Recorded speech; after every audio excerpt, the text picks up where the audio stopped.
नमस्कार, बखबर में आपका स्वागत है। मैं हूं राघवेंद्र सिंह। बखबर में आज हम बात करेंगे पर्यावरण से जुड़े मुद्दे पर। पर्यावरण की बात चौतरफा होती है, लेकिन जब इसकी रक्षा करने की या इसके संरक्षण की बात आती है तो बातें सिर्फ कागज़ों तक या मीडिया तक सीमित रहती है। लेकिन आज हम इसलिए भी बात कर रहे हैं क्योंकि मध्य प्रदेश के मुख्यमंत्री डॉक्टर मोहन यादव ने कहा है कि पर्यावरण को लेकर जो गलतियाँ हुई है उसको सुधारें, अर्थात पौधारोपण में जो गलतियाँ हुई हैं उनको ठीक करने की ज़रूरत है। और ये मौका था भोपाल में इंदिरा गांधी मानव संग्रहालय की पहाड़ी पर लगभग 4000 पौधे लगाने का। वैसे आज डॉक्टर मोहन यादव ने 5100 पौधे लगाने का संकल्प लिया। 4000 पौधे अकेले इंदिरा गांधी संग्रहालय में लगाए गए। इसके साथ सबसे खास बात है कि कांग्रेस के प्रदेश अध्यक्ष जीतू पटवारी ने कहा कि ये केवल गलती नहीं है, गलतियां सुधारने का मामला भी नहीं है। 2003 से लेकर 2025 तक जो पौधे लगाए गए हैं, दरअसल उनका कि ये आर्थिक अपराध है, क्योंकि 7-7 करोड़ पौधे लगाकर गिनीज बुक में नाम लिखाया गया, लेकिन पौधों के नाम पर उतनी संख्या नज़र नहीं आई जितने दावे किए थे। दावे से आधी संख्या भी नहीं दिखी। आज हम इस पर भी बात करेंगे कि जब डॉक्टर मोहन यादव विदेश यात्रा पर जा रहे थे तब इंदौर के नेता और मध्य प्रदेश सरकार के वरिष्ठ मंत्री कैलाश विजयवर्गीय ने कहा था कि मुख्यमंत्री जी विदेश यात्रा जाने से पहले वन विभाग को पर्याप्त निर्देश दे दें, क्योंकि इंदौर इस बार 51 लाख पौधे लगाएगा। तो इंदौर ने लगातार दूसरे साल ये आंकड़ा छूने की कोशिश की है, जो हम कह सकते हैं कि मध्य प्रदेश के सभी शहरों को इकट्ठा किया जाए तब भी शायद 51 लाख पौधे नहीं लग पाएंगे या मुश्किल है लगाना। इसी पर विस्तार से बात करेंगे। चर्चा में हमारे साथ मौजूद इस स्टूडियो में हमारे वरिष्ठ पत्रकार साथी श्री जयंत सिंह तोमर जी। फ़ोन लाइन पर हमारे साथ जुड़ेंगे वरिष्ठ पत्रकार गौरव चतुर्वेदी जी। और इसके बाद दो पत्रकारों के बाद हमारे साथ दो पर्यावरण प्रेमी फ़ोन लाइन पर जुड़े हैं। ग्वालियर से हमारे साथ मौजूद हैं फ़ोन लाइन पर श्री राज चड्ढा जी, जो दाना पानी के लिए भी काम करते हैं, यानी पक्षियों के लिए दाना और पशुओं के लिए पानी चारे का इंतज़ाम। और सबसे ख़ास बात यह कि ग्वालियर में जब भी हरियाली के कटने की स्थिति बनती है, उसको छेड़छाड़ करने कोई आता है, तो राज चड्ढा एक ऐसा नाम है जो सड़क पर सबसे पहले उतरते हैं और अपनी छाती वहाँ लगाते हैं सीना तान कर कि अगर कुल्हाड़ी चलेगी, आरी चलेगी, तो राज चड्ढा उसके मुकाबले के लिए खड़े हुए हैं। तो राज चड्ढा जी हमारे साथ जुड़े हैं ग्वालियर से। और भोपाल के पर्यावरण प्रेमी उमाशंकर तिवारी भी हमारे साथ हैं, जो पेड़ पौधे तो लगाते ही हैं, लेकिन अगर पेड़ों पर अक्सर लोग अपनी विज्ञापन के लिए छोटे छोटे बोर्ड लगाते हैं कीले ठोक कर, तो वो पेड़ पौधों से कीले भी निकालते हैं जो बड़े बड़े पेड़ होते हैं, और उसके अलावा वो आदमकद वृक्ष पौधे लगाते हैं और साल भर उनकी रक्षा करते हैं, मिट्टी देते हैं, डंपरों से मिट्टी बुलवाते हैं। और 1,000 रुपये के पौधे जो कम से कम 8 से 10 फीट ऊंचे होते हैं उनको लगाते हैं, ताकि सर्वाइव करने में, उनको जीवन देने में 1 साल के बाद वो खुद अपना जीवन हासिल कर लें। तो ऐसे उमाशंकर तिवारी जी का भी फ़ोन पर बहुत स्वागत है। चर्चा शुरू करें उसके पहले सुन लेते हैं इस मुद्दे पर कि क्या कहते हैं डॉक्टर मोहन यादव। भोजपाल मित्र परिषद द्वारा आज जो पौधारोपण का ये बड़ा संकल्प 5100 पौधे लगाने का ये संकल्प है, हम सब जानते हैं परमात्मा की कृपा से इस पृथ्वी का जीवन वृक्ष और बाकी जनजीवन से जुड़ा हुआ है। कार्बन डाइऑक्साइड और ऑक्सीजन का परस्पर एक दूसरे पे अवलंबन ये हमारे लिए जीवन प्रदान करता है। और खास करके मध्य प्रदेश तो और भाग्यशाली, पूरे देश के बाकी राज्यों की तुलना में सर्वाधिक रूप से वन संपदा अगर कहीं है तो मध्य प्रदेश में। और मध्य प्रदेश के उस गौरवशाली अपने पृष्ठ पे जहाँ कहीं हमसे कोई गलतियाँ हुई है, ऐसे में दोबारा हमको पौधारोपण करने की जरूरत है।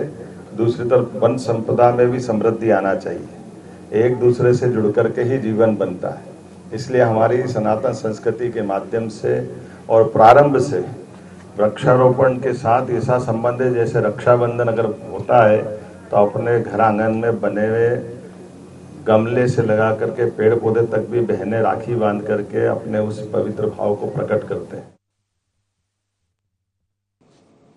तो प्रकृति के साथ जो रिश्ता है वो डॉक्टर मोहन यादव कहते हैं कि जैसे बहन भाई का रिश्ता होता है रक्षाबंधन का, ऐसे प्रकृति को आप रक्षा सूत्र बांधे, प्रकृति आपकी रक्षा करेगी। पौधों को आप लगाएं और फिर उनकी रक्षा करके उनको बड़ा वृक्ष बनाएं, और इसी से ये संसार भी हरा भरा होगा और फिर बाकी जो दिनचर्या आदमी की वो भी ठीक ठाक होगी। तो हमारे साथ हमारे सभी गेस्ट जुड़ गए। चर्चा की शुरुआत तोमर साहब आपके साथ करना चाहते हैं। ये जो सारा मामला है, जाहिर है कि हर कोई पर्यावरण की चिंता कर रहा है, हम भी, हमारी चर्चा भी उसी का एक हिस्सा है। आप देखते हैं कि सरकारें तो पौधे भी लगाती है, बचाने के दावे भी करती है, और इस कार्यक्रम में सरकार के साथ पूरा तंत्र भी लगा रहता है। लेकिन हम कई बार कहते हैं कि जब इस तरह के काम होते हैं उसमें सरकार से अकेले से काम नहीं चलेगा जब तक समाज सामने ना आए। क्योंकि अगर जंगल कटे हैं तो सरकार ने जंगल नहीं काटे, इस समाज ने जंगल काटे हैं। सरकार का जिम्मा था उनको बचाने का, वो नहीं बचा पाई। तो हमारा मानना है कि जब वो जंगल को बचाने में असफल रही, तो ये भी हमारा मानना है कि वो पर्यावरण को वापस लाने में भी असफल रहेगी। क्योंकि सरकार का तंत्र ही ऐसा है, वो शोर ज़्यादा मचता है, काम कम होता है। तो जब तक समाज सरकार के साथ कदम ताल नहीं करेगा, डॉक्टर मोहन यादव की बात पर जब तक समाज खड़ा नहीं होगा, तब तक वांछित परिणाम नहीं आएंगे। आपकी राय, ये जो सारा मामला है, पौधारोपण करें और गलती सुधारें। अगर एक पौधा आपके मोहल्ले में कटा है तो कम से कम 10 ना लगाएं, 5 तो लगा ही दें। यहाँ से शुरुआत होनी चाहिए। आपकी राय? राघवेंद्र जी, ये बहुत ही महत्वपूर्ण मुद्दा है और इस पर और भी कई चरणों में बात होनी चाहिए। पौधे लगने चाहिए। उदयपुर में जो पौधे लगाए गए हैं पूरे उदयपुर शहर में, अब कहा जा रहा है कि ये पौधा तो गलत लग गया, ये एलर्जी होती है इससे, अब पूरे उदयपुर शहर में उसको काटा जा रहा है। तो सबसे पहली बात यह है कि कौन सा पौधा लगा रहे हैं पौधरोपण के नाम पे, ये हम सबको पता होना चाहिए। हमारे प्राचीन साहित्य में जिन पौधों का वर्णन है, जो भारतीय वनस्पतियां हैं, उनका हमको पता होना चाहिए। हमको तो ये भी नहीं पता था कि सीता जी जिस अशोक के नीचे बैठी थी और हम जिसको अशोक कह के पुकार रहे हैं, उन दोनों में कोई फ़र्क है। भारत में जो पौधरोपण की या वृक्षरोपण की जो परंपरा है वो बहुत पुरानी है। हम सबको मालूम है कि कैसे प्राचीन भारतीय साहित्य में कहा गया कि कितने पौधे लगाने से कितने पुत्रों के बराबर का फल होता है। के मुंशी जो भारत के पहले वन मंत्री थे, उन्होंने ये पौधरोपण का उत्सव शुरू किया, और उससे भी पहले रविन्द्रनाथ टैगोर ने 1923 में शांति निकेतन में इसका उत्सव शुरू किया। सबसे बड़ी दिक्कत ये पर्यावरण से जुड़ी हुई समस्या है, लेकिन पौधे जो हम लगा रहे हैं वो बढ़ रहे हैं कि नहीं बढ़ रहे हैं, उनको पानी मिल पा रहा है कि नहीं मिल पा रहा है, उन्हें जानवरों से, मवेशियों से उनकी रक्षा हो पा रही है कि नहीं हो पा रही है, ये बहुत बड़ा मसला है। और साधारण लोग अगर पौध लगाने जाएं तो कहाँ पे लगाएं, ये भी तो है। शिवराज सिंह जी ने जब मुख्यमंत्री काल उनका ख़त्म हुआ, तब उन्होंने कहा कि मुझे ये अनुमति दी जाए कि मैं पौधे लगा सकूं। तो जब मुख्यमंत्री को ये देखना पड़ रहा है कि जगह उसके लिए पौधे लगाने के लिए कहाँ है, तो साधारण आदमी कहाँ पे लगाए पौधे? बेशक, लेकिन सवाल यही कि जब शिवराज सिंह चौहान मुख्यमंत्री थे, उन्होंने नर्मदा की एक तरह से यात्रा की और उसके किनारे किनारे 7 करोड़ पौधे लगाने का संकल्प लिया। गिनीज बुक में नाम भी आया। उसकी आलोचना समालोचना बहुत हुई, हम उसमें नहीं जाना चाहते, लेकिन एक संकल्प सरकार की तरफ से आया था। अब वो पूरा हुआ या नहीं हुआ, इसमें जनता तय करेगी। लेकिन खबरें ये भी है, देखा भी ये गया कि वो लक्ष्य पूरा नहीं हुआ। जो दावे किए गए थे उतने पेड़ भी नहीं बचे जितनी अपेक्षाएं की गई थी। तो कई बार कागज़ पे चीज़ें लगती है, सरकार के पास बजट होता है, सरकार बजट का इस्तेमाल करती है, कागज़ पर और पौधों के नाम पर पता नहीं क्या क्या लग जाता है। लेकिन हम इस मुद्दे पर आना चाहते हैं कि आपने कहा कि भारतीय जो संस्कृति है, वांग्मय में जिस ढंग से वृक्षारोपण की बात या जंगल की बात होती, वृक्षारोपण तो हम घरों के आसपास कर सकते हैं, जंगलों में तो अपने आप जंगल होता है। प्रकृति, वहाँ ना तो लोग पानी देने जाते हैं ना बचाने जाते हैं। लेकिन आप देखिए कि भारत में अभूतपूर्व जंगल है। और मध्य प्रदेश की बात तो मोहन यादव भी कह रहे थे। हमारे साथ चड्ढा जी जुड़े हैं। चड्ढा जी, उदयपुर में बहुत सारे पेड़ काटे जा रहे हैं, जयंत सिंह तोमर जी ने इस बात का जिक्र किया। संभवतः उस पेड़ का नाम हम सप्तपर्णी के नाम से जानते हैं, लेकिन उसमें फूल भी आते हैं, उसमें एक अलग तरह की खुशबू भी आती है, लेकिन वो एलर्जी पैदा करता है। तो इस पर भी मुझे लगता है कि बात होनी चाहिए कि कौन से पौधे लगाए जाएं। अब बहुत बारीकी में जाएंगे तो मिट्टी की जांच भी होगी, उस पर ना जाकर, लेकिन जो हमारी प्रकृति है, जो हमारा देश है, उसमें आम, जामुन, बड़, पीपल, नीम, आमतौर से ये पौधे लगाने में कोई दिक्कत नहीं है। और ये सर्वाधिक ऑक्सीजन देते हैं, लकड़ियाँ भी देते हैं चूल्हा जलाने के लिए, इसके साथ साथ फल भी देते हैं और वो ऐसे फल हैं जो आपकी सेहत के लिए भी अच्छे होते हैं। जामुन की हम बात करें, अंतिम लाइन में जोड़ूंगा कि जामुन की लकड़ी को अगर आप पानी की टंकी में डाल दें तो फिर वो पानी दूषित नहीं होता, उस लकड़ी में इतनी शक्ति होती है पानी को शुद्ध रखने की। तो नीम की बात भी हम करते हैं, ऑक्सीजन देता है, एंटी एलर्जिक है। फिर तुलसी की बात भी होती है। आपकी राय, आप पेड़ बचाते भी हैं, पेड़ लगाते भी हैं, पशु पक्षियों को दाने का इंतज़ाम भी करते हैं, गाय और अन्य पशुओं को पानी का इंतज़ाम करते हैं, तो आपके पास काम करने की जो लालसा है वो सबको प्रेरणा देती है। इस बारिश ग्वालियर में क्या लक्ष्य रखा, कितने पौधे आप लगाएंगे, कितने बचाएंगे और लोग आपकी कितनी मदद कर रहे हैं? चड्डा जी। जी देखिए जी, भारतीय परंपरा में जिन पौधों का, वृक्षों का महत्व बताया गया वही हमारी जलवायु और प्रकृति के अनुकूल है जी। लेकिन दुर्भाग्य से हमने विदेशों का अंधानुकरण करने के लिए कभी यूकलिप्टस लगाए, कभी वो सत्यानाशी लगाई और खजूर के पेड़ लगाए जिसका कोई मतलब नहीं है, पाम के पेड़ लगाए जी। लेकिन हम भूल गए कि हमारे यहाँ पीपल आवश्यक है, नीम आवश्यक है, फलदारों में आम है, जामुन है और शहतूत है जिस पर सर्वाधिक पक्षी आते हैं जी। बरगद है। इन पेड़ों की आवश्यकता है और हमारी मिट्टी के अनुरूप, हमारे वातावरण के अनुरूप और सर्वाधिक ऑक्सीजन देने वाले ये जो पौधे हैं इनकी बुरी तरह से उपेक्षा की गई है पिछले वर्षों में। अब सरकारी स्तर पर जो वृक्षारोपण होता है, मुझे कहते हुए बहुत संकोच भी होता है और बहुत दुख भी होता है कि वो अधिकांशतः कागजों पर होता है, फाइलों पर होता है और धरती पर दिखाई नहीं देता। पिछले वर्ष ग्वालियर कलेक्टर महोदय की मौजूदगी में यह घोषणा की गई कि ग्वालियर जिले में 15 लाख पौधे रोपे जाएंगे इस बरसात में जी। 10 लाख नगर में और 5 लाख ग्रामीण क्षेत्र में। वे 15 लाख पौधे तो क्या, 15,000 पौधों के भी हमको कहीं दर्शन नहीं होते। और दरअसल इस बारे में मेरा स्पष्ट मत यह है कि ये सरकार को स्पष्ट निर्णय लेना चाहिए। मेरा माननीय मुख्यमंत्री जी से करबद्ध निवेदन है कि वो सरकारी स्तर पर ये विभागों के द्वारा जो पौधे लगाते हैं इस नाटक को तुरंत बंद कर देना चाहिए। ये भारी अपव्यय है, ये सीधी सीधी लूट है जनधन की। करोड़ों रुपया वृक्षारोपण के नाम पर हर वर्ष शासन खर्च करता है और धरती पर पौधे दिखाई नहीं देते। एक और जो विकसित पेड़ हैं 50 साल पुराने, 100 साल पुराने, उनको निर्ममता पूर्वक काटा जा रहा है। ग्वालियर में आपके ठाटीपुर पुनर्गणतीकरण में लगभग 4-5 हजार पेड़ काटे गए हैं। इसके बाद फिर अटल वन बनाने के लिए वन को काटा गया है और वहां बिल्डिंग बनाई जा रही है और ये क्रम निरंतर जारी है और शासन के लगे पौधे कहीं दिखाई नहीं देते। मेरा विनम्र अनुरोध ये है कि ये पैसा सरकारी विभागों को देने की बजाय सरकार केवल इतनी व्यवस्था कर दे कि हमको जगह उपलब्ध कराए जहां हम पेड़ लगा सके, वहां तार की फेंसिंग हो ताकि अंदर पशु न जा सके, उसके गेट की व्यवस्था हो और बहुत कृपा करें तो हमको यहाँ पर एक जो है ट्यूबवेल लगा दें।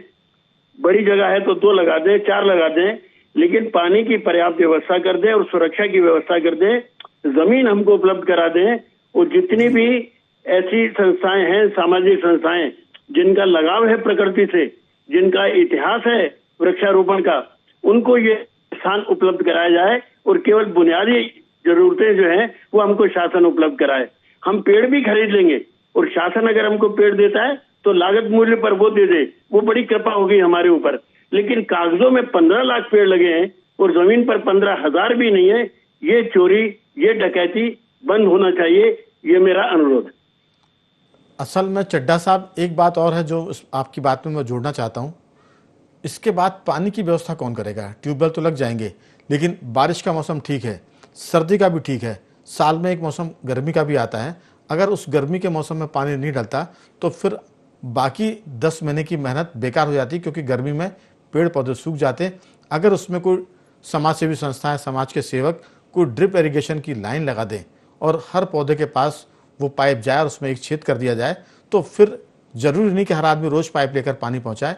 कम पानी में भी पेड़ पौधे बच सकते हैं, सर्वाइव कर सकते हैं। आपकी बहुत सारी अच्छी बातों में एक मेरा छोटा ये सुझाव ये भी है कि सरकार सब कुछ करे, लेकिन समाज उनको बचाने के लिए पानी की व्यवस्था भी कर ले तो और बेहतर होगा, सोने पर सुहागे की तरह।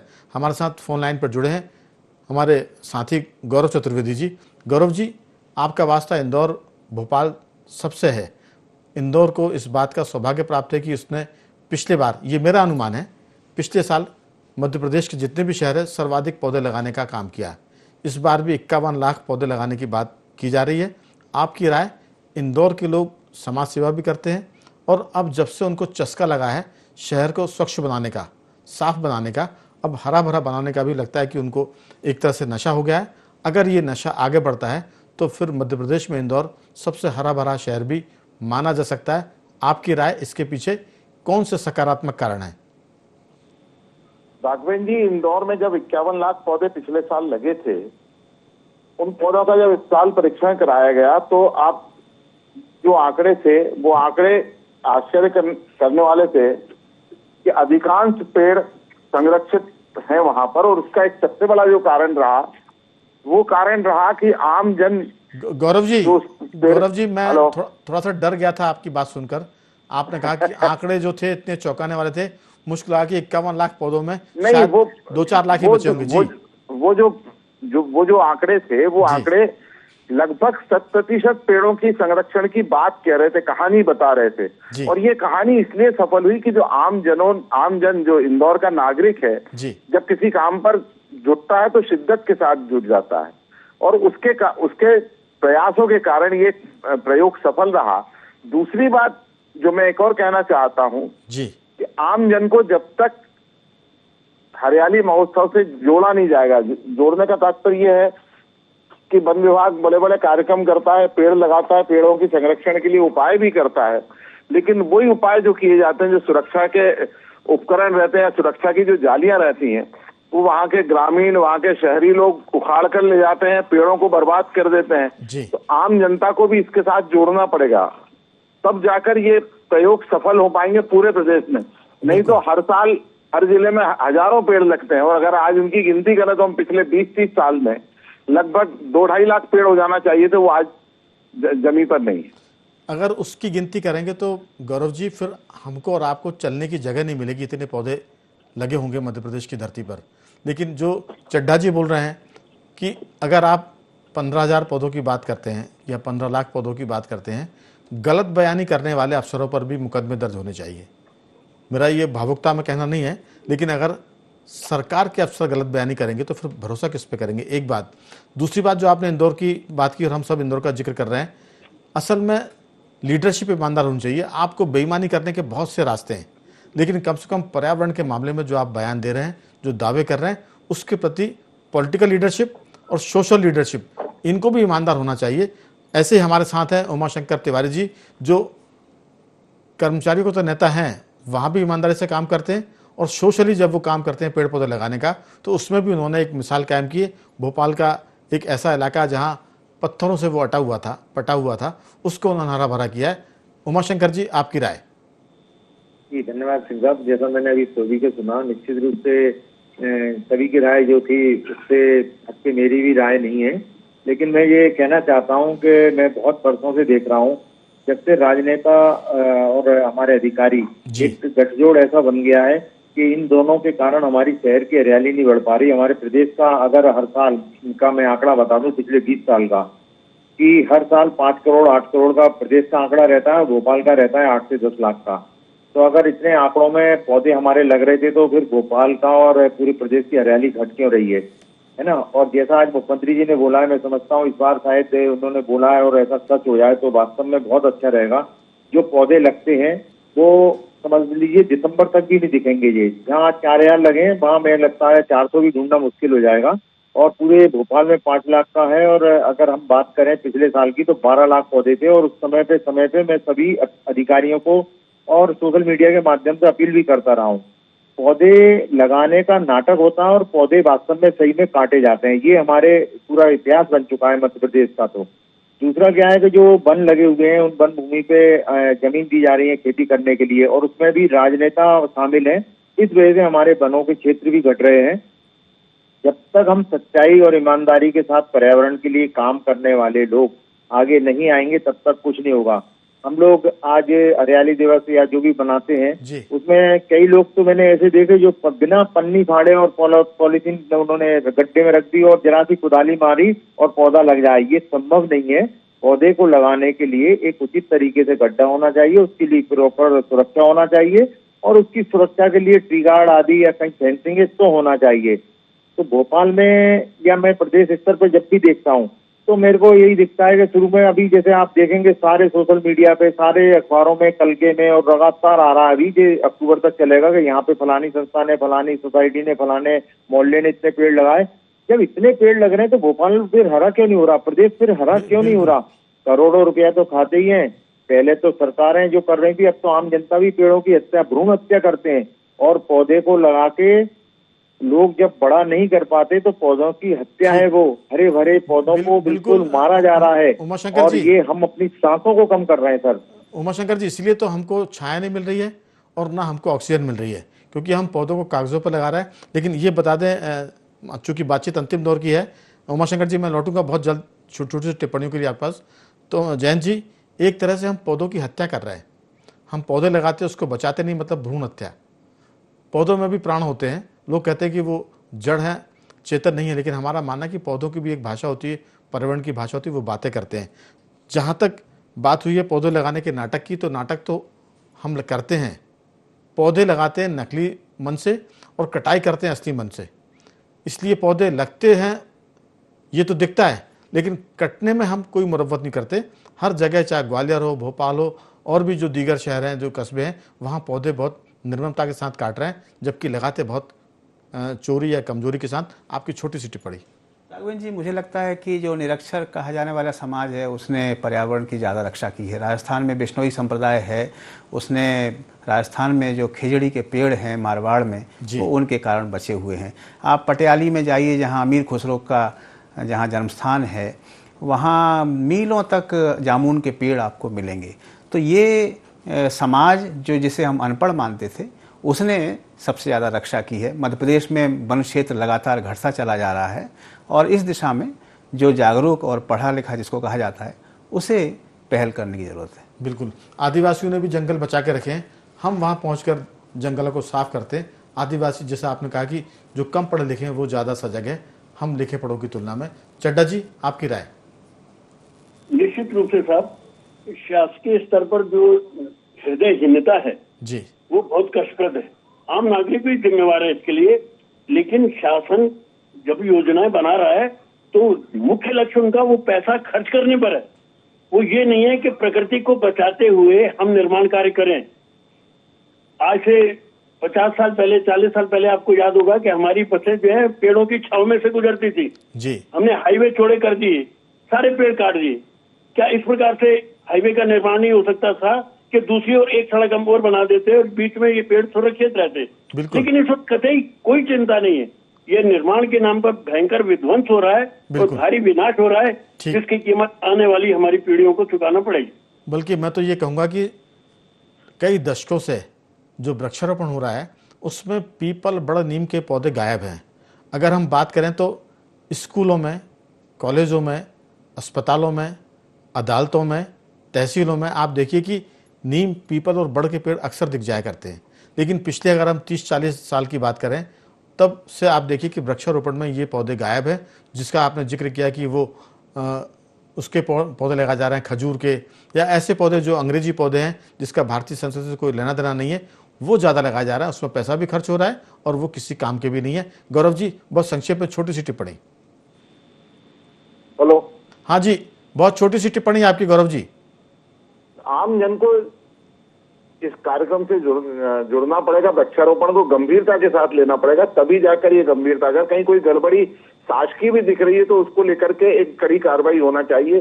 तब जाकर जो वन लगाने की बात हो रही है, वृक्षारोपण सही तरीके से करने की बात हो रही, तब जाके सफल हो पाए। जी, उमाशंकर जी कुछ कहेंगे आप?